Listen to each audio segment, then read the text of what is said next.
What's up guys, Tommy Bowyer here from Movie Rewind, and today I'm going to be talking about some underrated episodes of Doctor Who. So without further ado, let's get into it.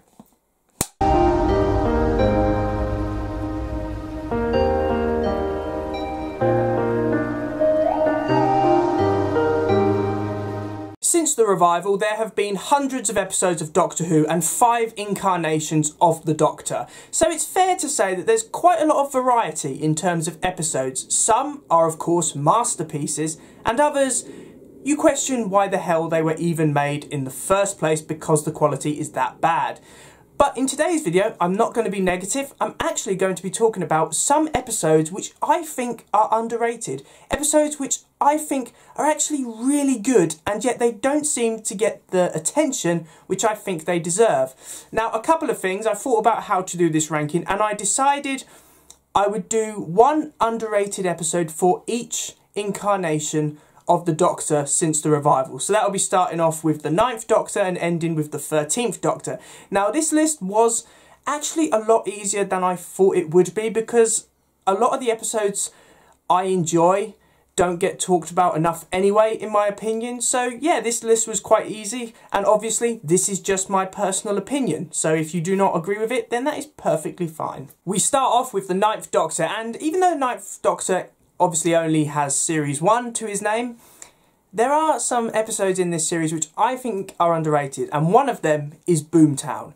Now Boomtown is an episode before the 2-part finale, so obviously it's a more laid back episode, it's a more comedic episode, it's a comfort episode. There's not really much high stakes going on in this episode, and yet I adore it. I think it's great. Now the Slovene, which are the main villain of this episode, when they were introduced earlier in series 1, I thought they were way too over the top. I weren't a massive fan of all the farting jokes. It got boring after a while.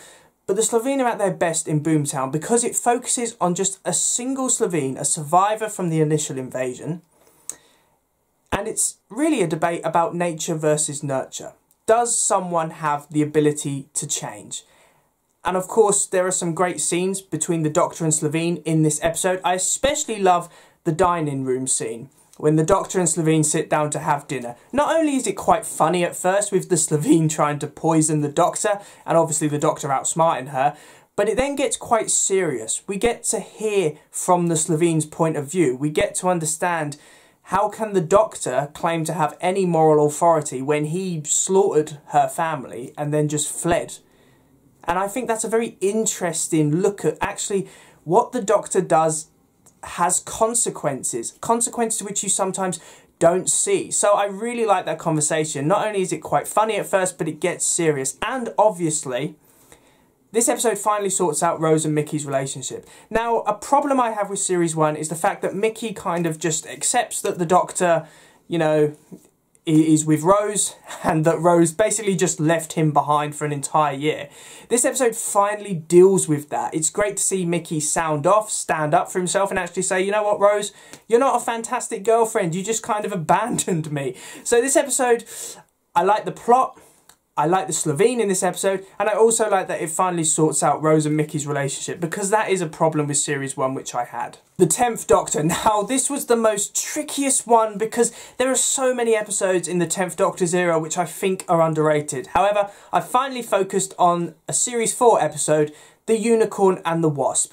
Now, I never hear anyone talk about this episode, and yet I have so much fun watching it. It's one of those comfort episodes that I can put on and I will have a smile on my face throughout. Firstly, Agatha Christie. The actress who portrays Agatha Christie is perfect, and she has a great interaction with the Doctor and Donna, and that's a good point. The Doctor and Donna are in this episode, and any episode with the Doctor and Donna in is obviously a fantastic episode. I really like the Doctor and Donna's chemistry in this episode, especially the hilarious scene in which the Doctor is poisoned and he's in the kitchen and Donna has to try and figure out what he wants from her. So I think that's such a funny scene, and that's the most important thing about this episode. It's fun. You have a fantastic time watching it. The Wasp is quite creepy. It's one of those creatures which only Doctor Who could do well. Plus I love, as they have Agatha Christie in this episode, they fully embrace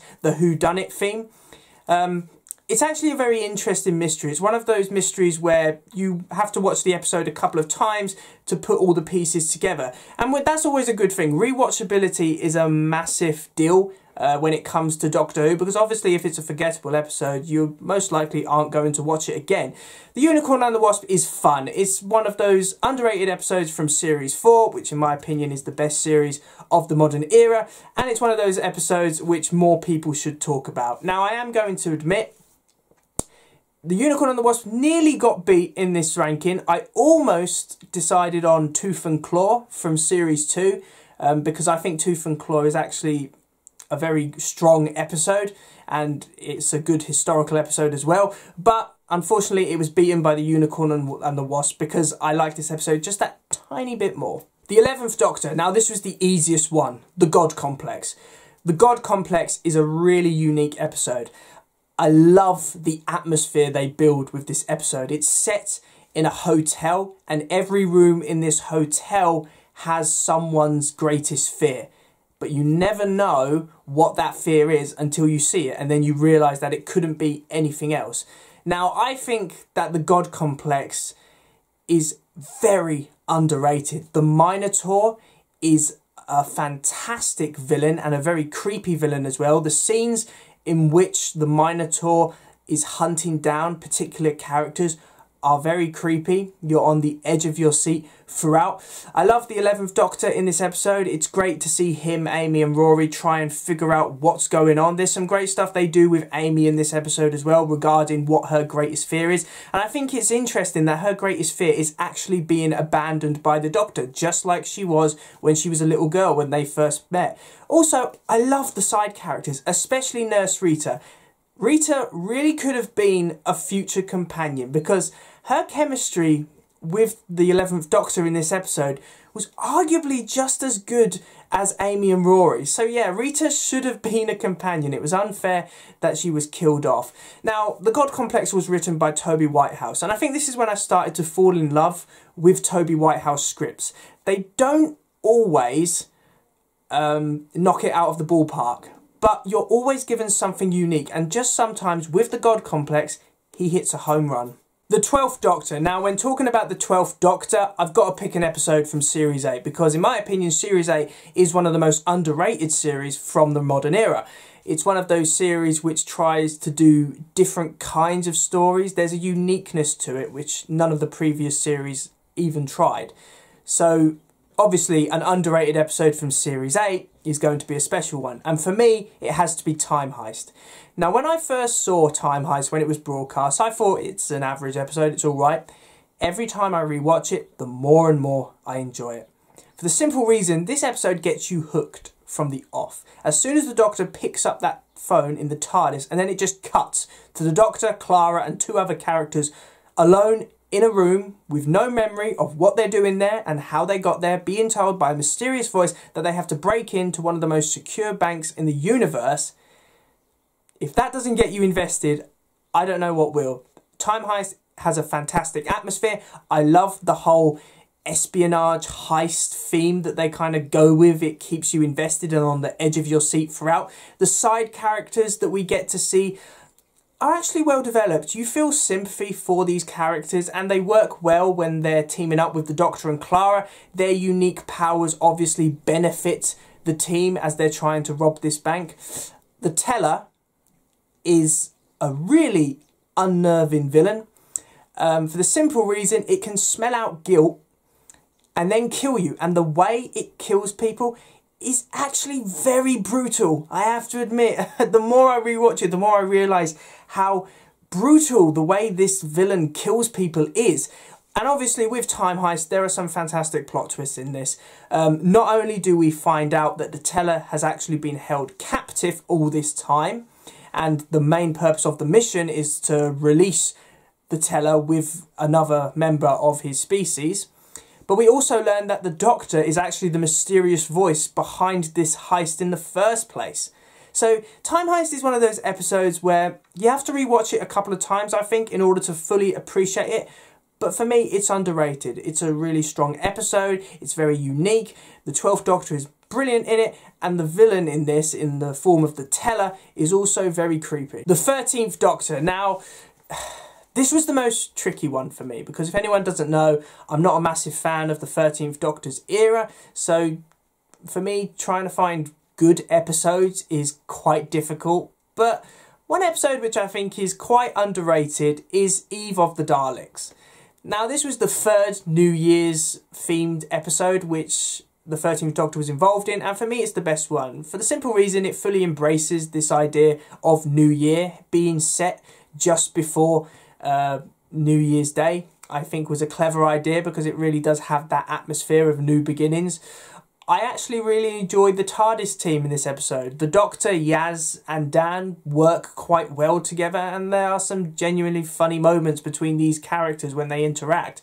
The side characters, I like the woman introduced in this episode. The guy is a bit creepy, I have to admit. I mean, he's all right, but the more you think about it, the more you're like, okay, this guy is a bit weird. The fact he keeps loads of items from former girlfriends, yeah, bit creepy.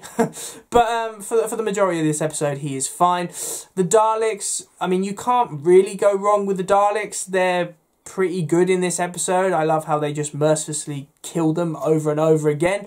And I think the plot of this episode is quite interesting. The idea that they're in a kind of compressed time loop and they just get killed over and over again, I think that's very interesting. It feels like they finally did something different with Doctor Who, which they didn't do before. So yeah, I think Eve of the Daleks is an underrated gem of the 13th Doctor's era. So thanks for watching, guys. I really do hope you enjoyed this video. Please remember to like, comment and subscribe in order to receive great and maybe even improved quality content in the future. And of course, this is just my personal opinion. These are episodes which I think are underrated and don't get the love and attention they deserve. But please feel free to comment any episodes that you think are underrated down below. I always enjoy reading your comments. They often give me new ideas, you know, about my own opinions, which is always a good thing. So anyway, I hope you enjoyed this video and I will see you in another one.